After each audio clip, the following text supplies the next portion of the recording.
if you were the general manager of the Sonics or whatever the Vegas team is, or Mexico City, you get to pick any player in the league. This is all just fantasy talk, but would it still be Jokic?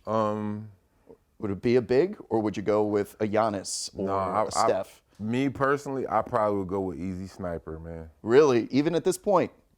Even with all that CVS receipt of injuries that he's got, you still go Easy Sniper? Because I was thinking about that on the walk over, too. KD's a monster, man.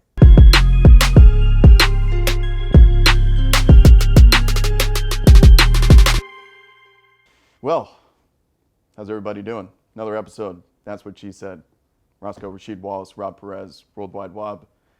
Decided to do one, the stars aligned so that we could be here together in person and hang out with you guys. So appreciate you as always checking in on the channel. If you're not already subscribed, liking videos, whatever you're supposed to do on YouTube, help us out. We'll keep creating content and having conversations like we plan to today. If you have watched the show in the past, or if it's your first time here, your last, or somewhere in between, you know we like to start the program by going back in time, a moment in time in which I propose a date to Rasheed. Usually he guesses. Some are obvious, some aren't. And I'm hoping that you may be able to help and tell me when this happened.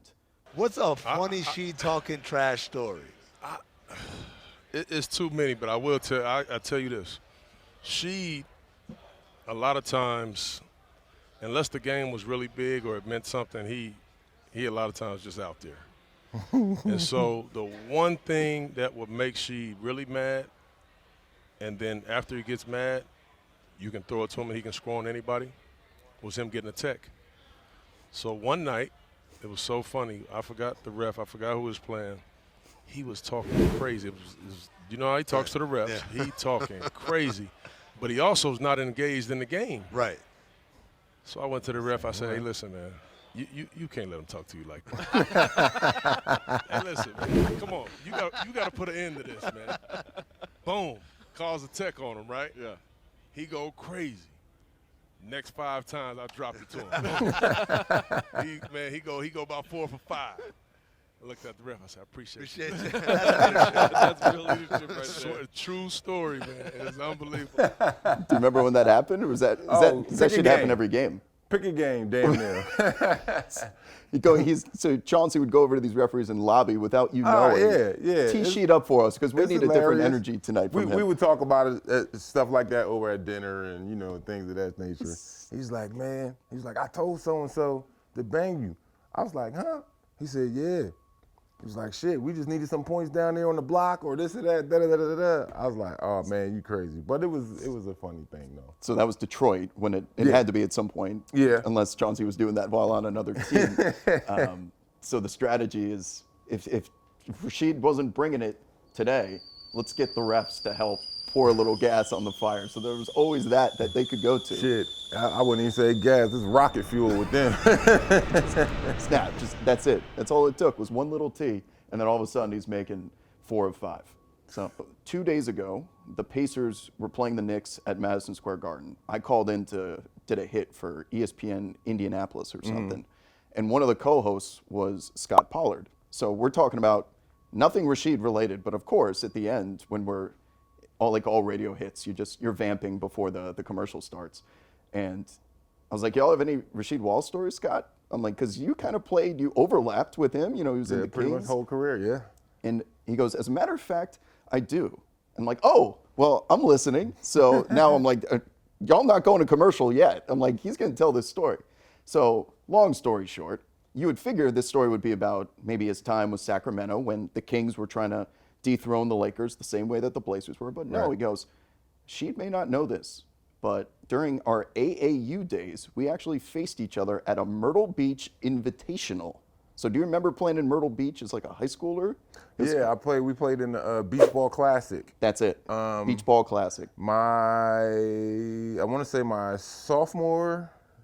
either my sophomore and junior year or it was like my junior and senior year, but we played 2 years back to back. So Scott was on one of the other teams, and he goes, Rob, first of all, tell Rasheed when you see him that whoever taught him the skill of keeping the ball above his head on rebounds should get half of his contract, because he didn't say this word for word, but he insinuated that everyone at the camp when you had to play Rasheed's team, we were changing strategies because we knew we couldn't get the board because he was the only it one to up keep so the high. ball above his head. Now that sounds simple, but no one does that. That type of fundamentals, whether it's that, boxing out, are kind of endangered It species. was muscle memory, is what it was. Did someone teach you that? Because you are not notorious, but my high school coach, Bill Ellerby, at the world famous, infamous Simon Gratz, I used to have to run laps. Like, we would run a mile every day before practice. You had to make, like, the guards had to make a certain time, forwards, and the centers.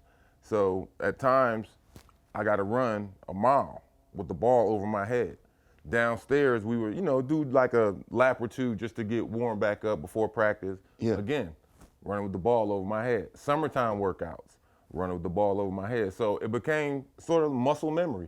Like the same way where somebody put a plate of food down in front of you, it's muscle memory for you to pick up that fork, pick up that knife, cut into the steak or, whatever it is you're eating.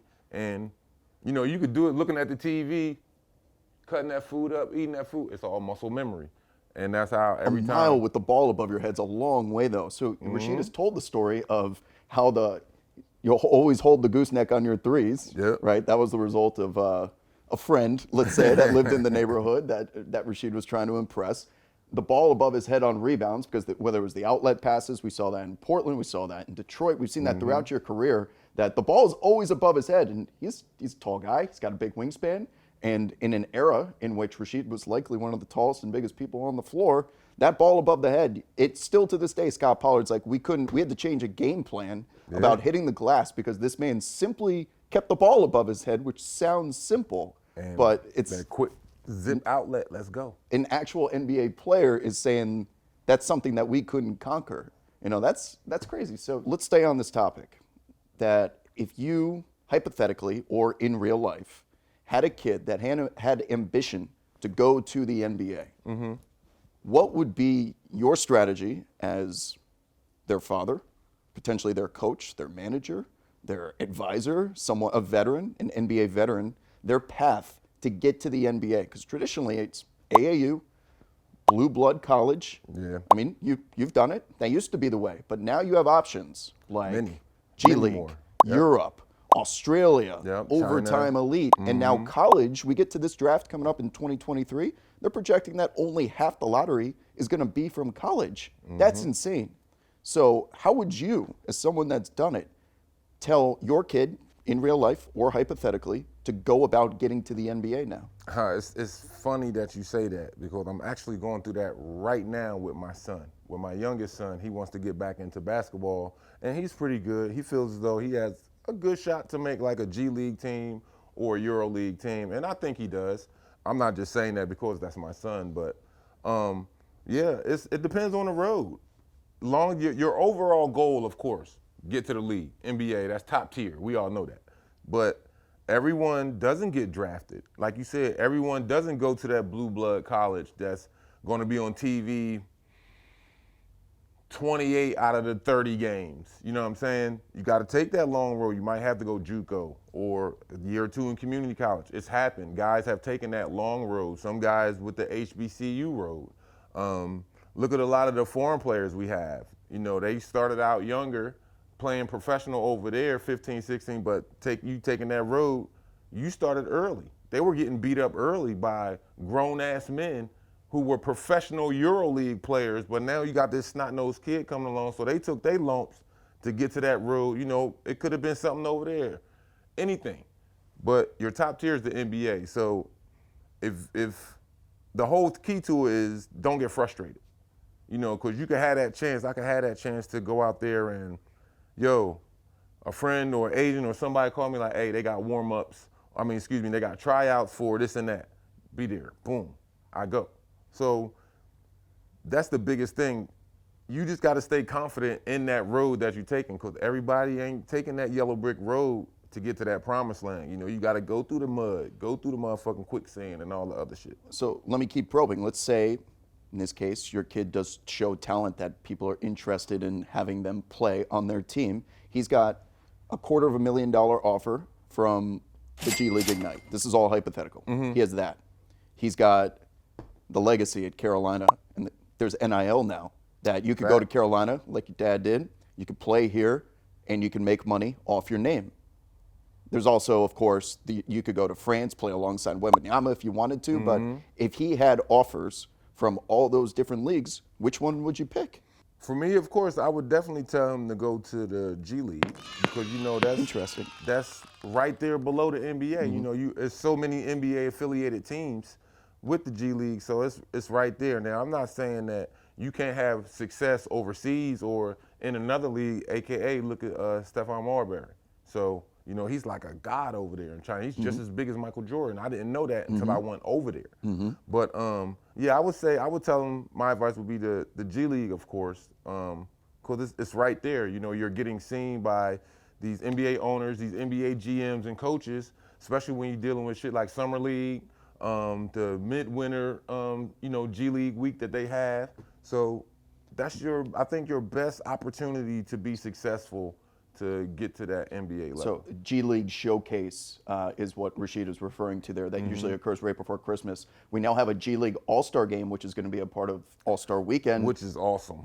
These are platforms, okay? This is not, I know it may air on NBA TV or ESPN2, and the ratings may not be what you would see for like the Emmys or the Oscars. Right. But you're getting clipped and put onto NBA social channels, which are seen by hundreds of millions of people worldwide. And even if you're playing for Carolina, Duke, Kentucky, Kansas, those blue bloods, I don't know if they necessarily have the reach anymore. That the G League is technically not the NBA, but if you're trying to be seen, you're playing amongst grown men that grown ass men that have been in the league for 20 years, still trying to play ball, and you're going up agaugh them. You're getting what it's like to play in the league. It could have been guys that played in the NBA, and now, you know, these two-way contracts, so you might have a 4 or 5 year veteran coming down to the G League, you know, for a couple games, maybe coming back from injury or something like that. Now you're going against these young high school players who are just, you know, coming into the G League with a lot of these younger teams. Yeah, just grown-ass men, get your ass kicked. So this is going to be a two-part question, but what is the future of college basketball, in your opinion, with all of these options going on? Will it survive because now they're paying players and they could be more competitive? I think what's going to happen with all this NIL deal shit, though, is what always happened. Of course, the NCAA at some point is going to get a hold on it. But it's going to go back to, remember back in the days where they was talking about, oh, this big name school and that big name school paid this player and that player. That's why they went there. And he verbally committed to this school, but now he's all of a sudden going to that. Well, it's the money. It's the bank. It was the boosters. So now all that shit is legal. So the kids, pretty much a majority of the kids are going to go where the money is at with a lot of these, Big 5 schools. Sad to say, but that's what's going to happen. One kid who could certainly keep the collegiate business model alive is someone we're about to find out real quick here, and that's Bronny James, because he may get a contract bigger from a college or an NIL deal that some rookies get in the NBA. Fact. But he may break the mold with the business model and just say, this is what's possible. And then whether there's only one Bronny James. I was about to say, I don't think that's going to happen again because it's only one That's Bron the bar, James, though. and that's his dad. So he'll set the bar if he ends up going to college. For sure. But shit, just think how many other kids are whose dad's going to be LeBron and, do the things One that he other, do. his name's Bryce. Yeah, and that's it. They're going to have the best, opportunities to do this NIL deal. They're going to make the most out of it, for sure.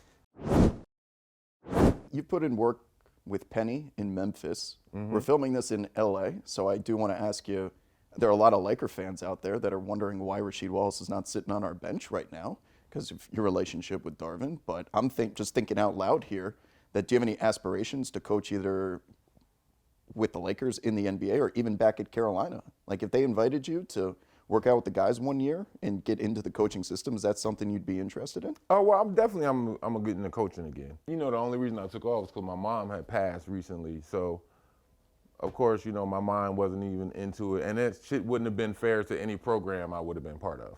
But yeah, for sure I'm gonna get back into coaching again because, I like fucking with kids and helping these guys have a better future, no matter if they're already professionals, but just helping you maintain that professionalism throughout your career and after, or if you're in college, I don't mind that because now I'm gonna tell you the real on how that shit is and playing in the NBA and all the politics with it and everything. So now, if Darvin said, I need you on the bench with me, hypothetically speaking, Would you do it?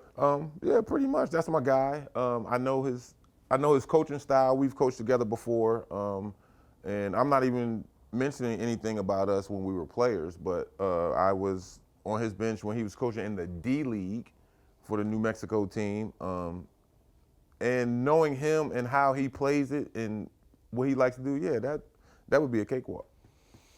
Okay, well, just saying, just saying. If the stars aligned for us to be doing this live, Hey. he's in Los Angeles, and they may need a little Rasheed Wallace. If Pat Bev's not in the game and they need a spiritual leader, I can think of someone that could give it to you off the bench. He is a spiritual leader for them too.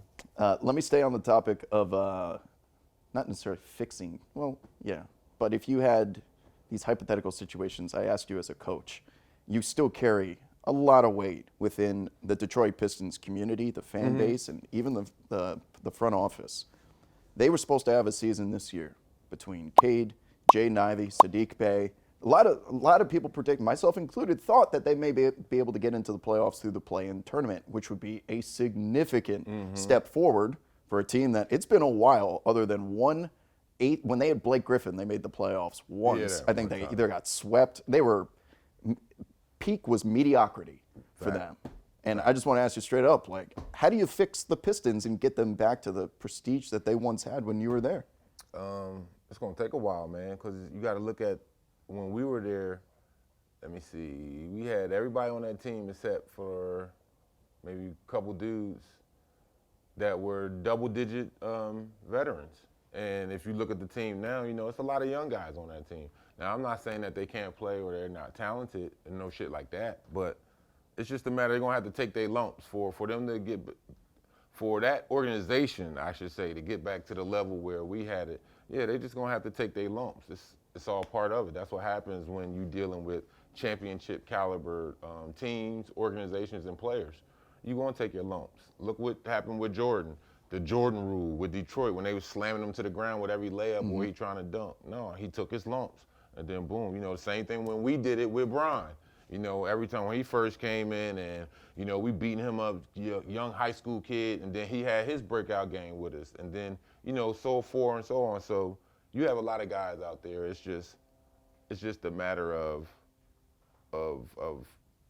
that team, that organization and players that want to win it. Because every team, every organization ain't in it to win an NBA championship. Y'all know that. They pretty much more into it just, again, the fashion, the cars, the jewels, this and that. But it's about maybe 6 organizations out there that really want to win a chip. And on those organizations are those players who know it, and you know it. You see it. That's some of the top teams. That's something I can't relate to, though. You can see it in their eyes that they don't want this tonight. They're here to cash a check. They're here to take pictures with fans in the stands. We're going to come out and get this W. My man said it best. He said it before. He said, if I can get in your head before that ball is thrown up, he's like, we won. I got you. KG. He was like, if I can get in a guy's head, just talking shit, or how he does his antics and everything, and if I can get in your head and you focused on me with that, now you forgot your assignment. You forgot that, all right, when you coming off the screen, we got to double this and that because you so caught up into the shit and the antics that I'm doing one-on-one. But yeah, it's all part of the plan. Okay, so if you're gonna be a general manager of the Pistons, or in this case, a new expansion franchise, which may be in the future for the NBA, and you're going to be either the coach or, in this case, the general manager, pick a player in the game right now, everything included, age, contracts, where they're at, miles on the odometer, that you would start your expansion team with tomorrow. Who's that guy? A big man, for sure, to be a 5, because the Pistons are guard heavy. Jokic? It could be Joker. I would start with him. I would start with, even though he's in their division, Evan Mobley. I would That's start the first guy you would pick? With like a true center. Because, again, they're guard heavy. So I don't need to get another guard because now how the hell I'm going to get these rebounds, block shots, and score inside? Everything's coming from the perimeter. So give me a big man. No, he ain't got to be a top-notch going out there averaging 30. He ain't got to go out there and be a dominant like Shaq was. But y'all going to respect my big man. Y'all know if I lob that shit up there, he going to bang it. He going to get this rebound. He going to, if not block this shot, I'm going to change the shot or something. But, yeah, I would start with a big man. Okay, and just to And clarify, I'm not being biased. No, yeah, just to clarify, it sounds like the backcourt was already established. My question was more brand new expansion team with 0 players on the roster. Oh, brand new. Yeah. Well, But no, that was a good answer for the Pistons. Like I didn't even think about that with Mobley. But if you were the general manager of the Sonics or whatever the Vegas team is, or Mexico City, you get to pick any player in the league. This is all just fantasy talk, but would it still be Jokic? Would it be a big, or would you go with a Giannis or a Steph? Me personally, I probably would go with Easy Sniper, man. Really? Even at this point? Even with would. all that CVS receipt of injuries that he's got, you still go Easy Sniper? Because I was thinking about that on the walk over, too. KD's a monster, man. When I had this question written down specifically, because it was the one I was most interested in, I go, would I still pick KD today? I might. And even though he gets hurt a lot and he's got a lot of miles on the odometer, this guy still can influence a game Still in a playoff. effective. Exactly. That I would be willing to. What has he got? 5 years left. Father Time's got to catch him at some bar point. injury. Yeah. At this I would level, say. if you get 5 years out of KD at this level, I think I could make the case for KD over a Giannis who you might get 10. That's who I would start with, because now I got somebody who can bring the ball up. I have a good perimeter shooter, and I would say over the last like 3-4 years, KD, he is trying to pick his defense up, and I'm gonna give him that. You know, when he first came into the league, of course, it was all offense. It wasn't worried about defense. But his last few years, yeah, he's been trying to play some defense, and you see the effort. I'll say that. You see the effort when he's out there going against those bigger power forwards who it's natural for them. But, man, yeah, I would start with him. Okay, so now tell me about preparation at this stage in your career. And when I say your, I mean, because you've done it before, but also Kevin Durant, who is almost 2 decades into playing 40 minutes a night, even before the playoffs.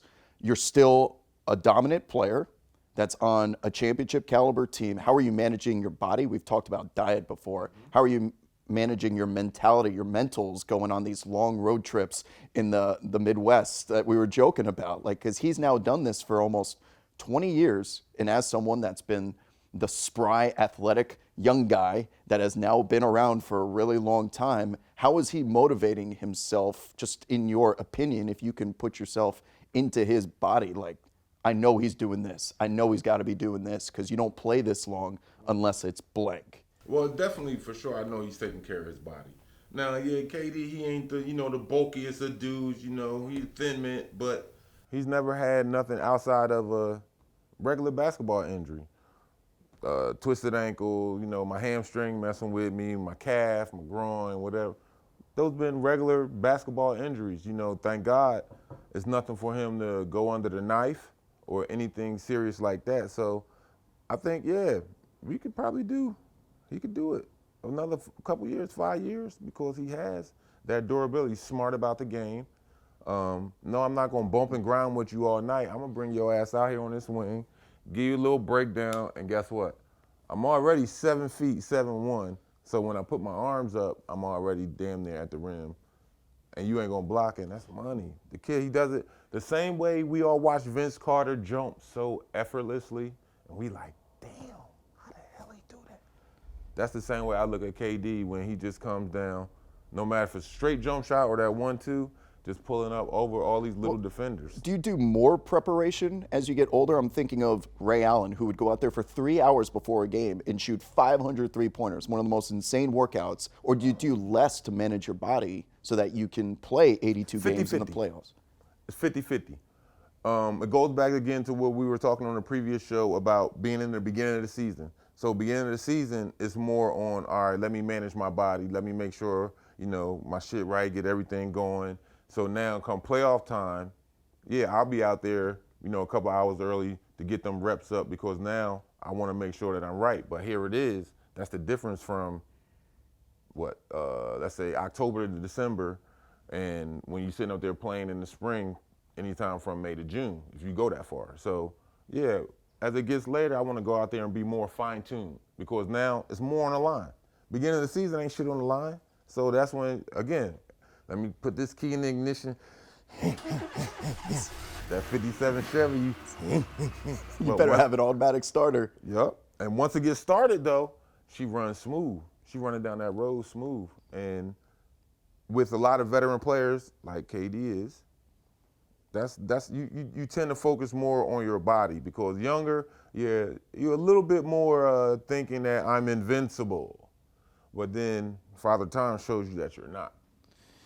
And this brings me back to a conversation we had on one of our first episodes about things like load management and these stars taking back nights on back-to-backs off to manage their bodies. And we were dogging them a little bit because it could be a national TV game. You got someone who got the tickets for Christmas. And we were like, well, you're letting those people down. You got the likes of Hakeem Olajuwon. I went through all your games played. It was 75, 72, 77.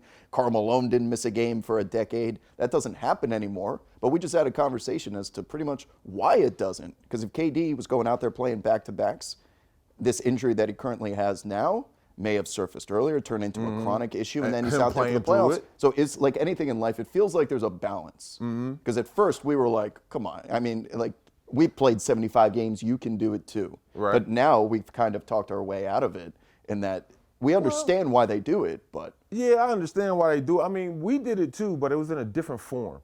So as you just mentioned, now it's completely, okay, that player's not playing at all, and yeah, he might be sitting on the bench. So now, again, like we were saying, you know, you got the family that's coming to see that individual player, and he's not playing. So now you're like, shit, I want my money back. So the way that we had our load managements was you would go out there, you would start first quarter. You know, you play your regular minutes first quarter, and then the coach would know if you're coming from an injury or just regular management period, like, all right, we don't really need this game, or I don't want this player to get hurt. He's going to play a couple minutes, you know, because that's what the fans, that's what everybody came to see. Right. But then he'll play probably 12 minutes the whole game, something like that, because we might need him 2-3 days when we got that big rivalry game against, you know what I'm saying, our crosstown rivals. So then that's when he's going to play the 40 minutes. That's when I don't need him tonight. That's one of the things we always used to say, I don't need you tonight. I need you against so-and-so and doing this and doing that. Tonight, nah, take it easy. Go ahead. The young boys got this. We got this. That's what I used to say to the veterans. No, I don't need you tonight because you my leader. It's no reason for you to go out there against lesser competition and hurt yourself. No, let us do that. Let the young boys do that. And God, go crazy. So when that occurs, those veterans, let's use the example of a long East Coast road trip. If you're a West Coast team, those rodeo road trips, the Grammys road trips, you could be on the road for 2 weeks, all right? There's going to be nights when the veterans are in street clothes or to your point, say, you go out, you got this tonight. I'll be over here in case you need me, but I'm not going to be doing the heavy workload. Yep. I'm not thinking so much now in regards to this question, gameplay. I'm thinking of the travel between the cities, sitting in these cold parts of North America, and you're in hotels. The mingling is a polite way to put it. That likely occurs either on the plane, in the hotel, or in the locker room. There's got to be some stories of like, I mean, this was during your playing days, was before social media, cell phones, and things like that. So I imagine there were some cards going around. Yeah. Yeah, like Cards, dice. These dice. Is that how you pass the time back in the day? There has to be I'm probing a little bit here because I know there's got to be a story of like a rookie that just either didn't know better, that has a contract, but is in a little too deep and doesn't want to be the guy at the back of the plane that's like, come on, you get baited to come play, and you sit down and you realize you're in too deep. Did you see that shit happen a lot? Hell yeah. Did any players ever lose their entire contract? No, not. Guys wouldn't let it get that far, you know, because you do got a family that you got to support, this and that. But yeah, I've heard tabs. So playing in Portland, it's a card game that we play in the league. It's called Boo-Ray. It's like it's a version of poker, version of 5-card poker, 5-star poker. So if you get booed, and the way you get booed is you don't win any books. Whatever the trump is, you might not have a trump card, but you want to stay in the game, so you don't win any books. So whatever is in the pot, you got to pay what's in the pot and still ante up. So your best bet is to get at least one book. You could lose, but damn, you ain't got to pay the pot. So This one guy I know owed 3 people about 87,000. And it was one of the reasons that this player got a divorce. No way. Oh, this card game is serious, bro. It's fucking serious. So That's the let's scene say, from White Men Can't Jump, by the way, where he's got to go home and he says, I just Yep. lost all the tournament money Yeah, because she I was ready to gambled kill him. Wesley Yeah, she walked out. Yep. It's dog. I seen it. This game is. That's one of the games. Then again, you know, you got some dice, and guys play other games too. You know, just any cards. Period. Spades, tonk, you know, poker itself. Yeah. But in the league, that's how you pass the time most of the part on a plane. You know, on them long road trips, you sitting on the bus like, yo, don't forget you got a tab. Some guys carry that tab over to dinner and drinks. So it all depends on I guess your gambling habit. Your appetite for the habit. Because and the hardest one is the best one if you win it is Boo-Ray. You know, That one will get you. Boo-Ray is the source of one of the most infamous NBA gambling stories, which is Gilbert versus Javaris Crittenden, which spilled over into the locker room. It started as a Boo-Ray game on the plane, and it just mushroom clouded into. Hey man, that game had teammates fighting. Like before Javar and them and Gil, man, it was teammates fighting. You hear about stuff on other teams over card games, not necessarily Boo-Ray, but yeah, shit. It's a lot of cash too. It's a lot of cash. It's dangerous. Oh man, was it? Like, hey, y'all got that. I couldn't.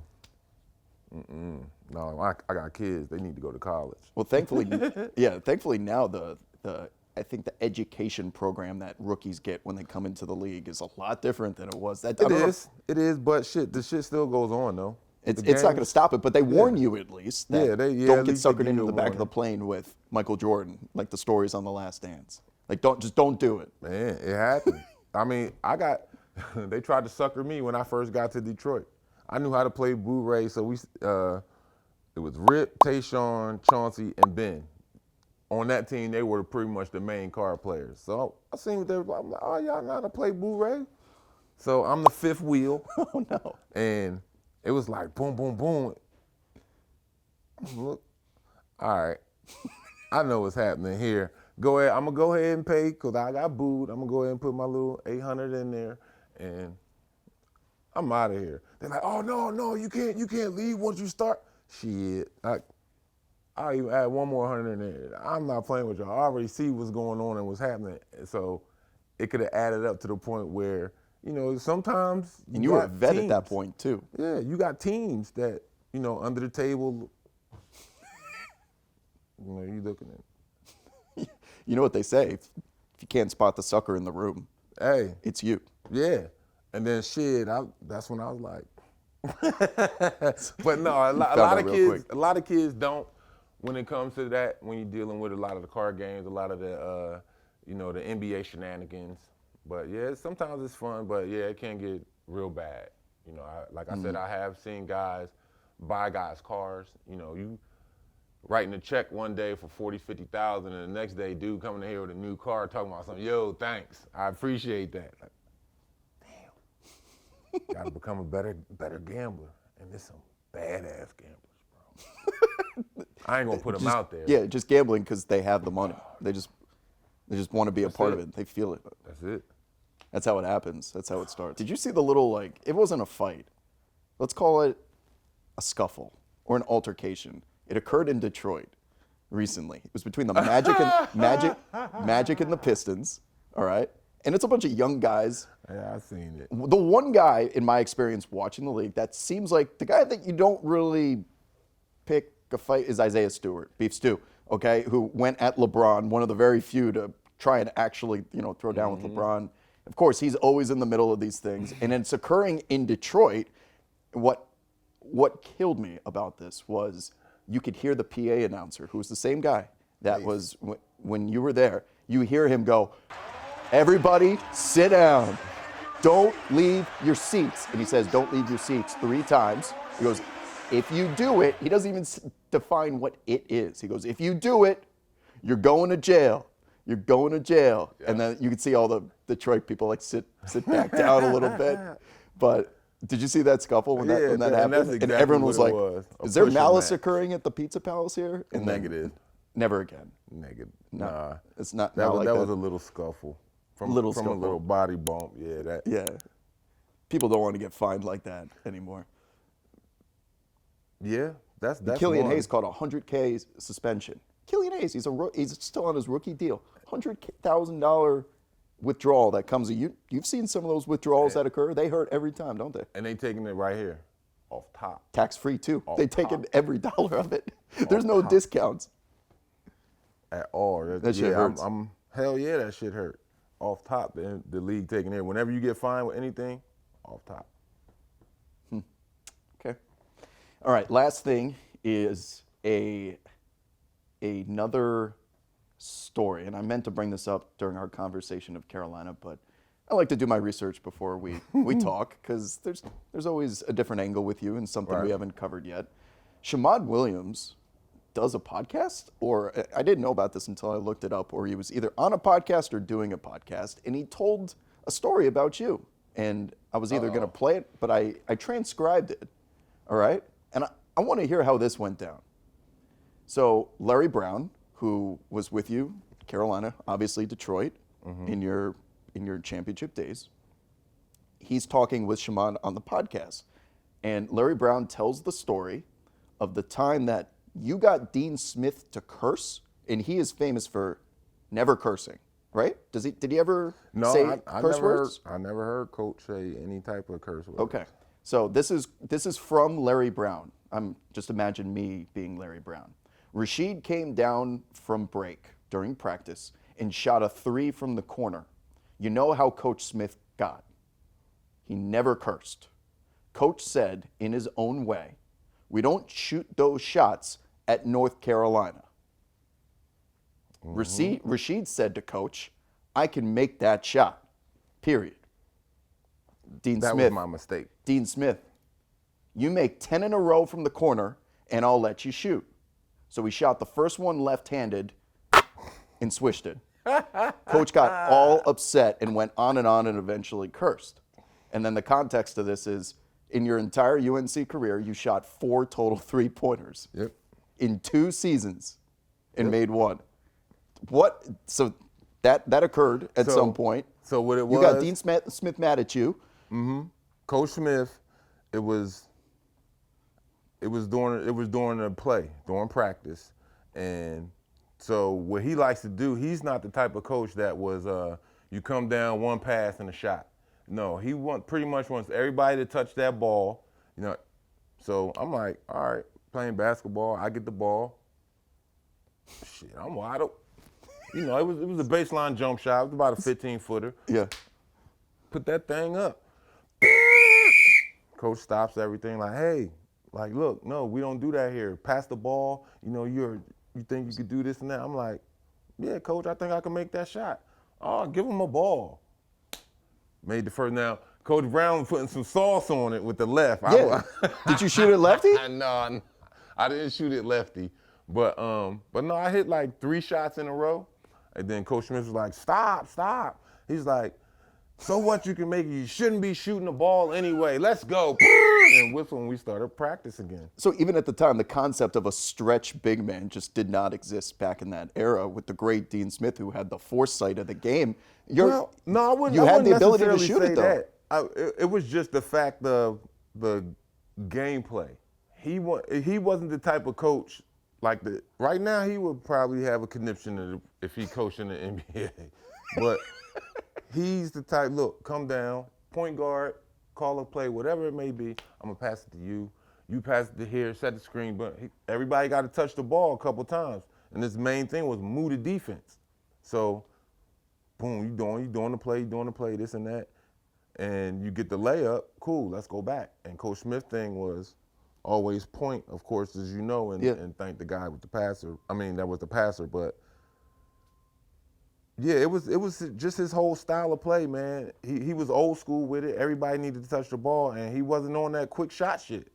And I mean, I found out the hard way. And then, as I said in that story, where I fucked up at was I told him that I could shoot that shot. I should have just been like, when he was getting on me, I should have just been like, yes, coach.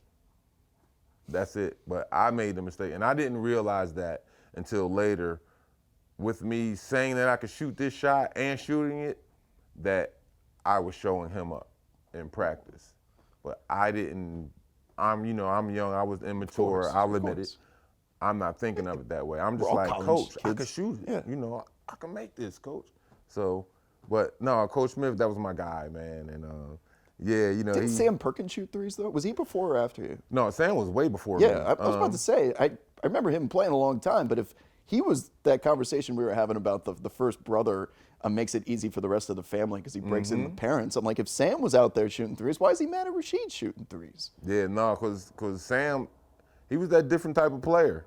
He was that big man that had that smooth game. Sam put it on the floor way more than me, even in college. In college, I was just that big man, that low post man, I go up and get that dunk. Throw the oop, I go get it. But Sam, he was out there on that wing, put him on the floor, shoot the little jump shots or post you up. Yeah, Sam was that guy. And there you have it. A little bit of clarity regarding Rasheed Wallace's history, which there is much always to discuss. And I like to get it from the man himself as to exactly what happened. I wish you would have shot that left-handed, but maybe he saw left, and he still thinks to this day it was left. But beating Dean Smith at his own game is pretty impressive for a young kid like yourself. So, but I paid for it though. That you do, especially at Carolina. For this episode of That's What She'd Said, you heard it from the man himself, Rasheed Wallace. Rob Perez, Worldwide Wob. We will see y'all on the timeline next time. Oh, yes, sir.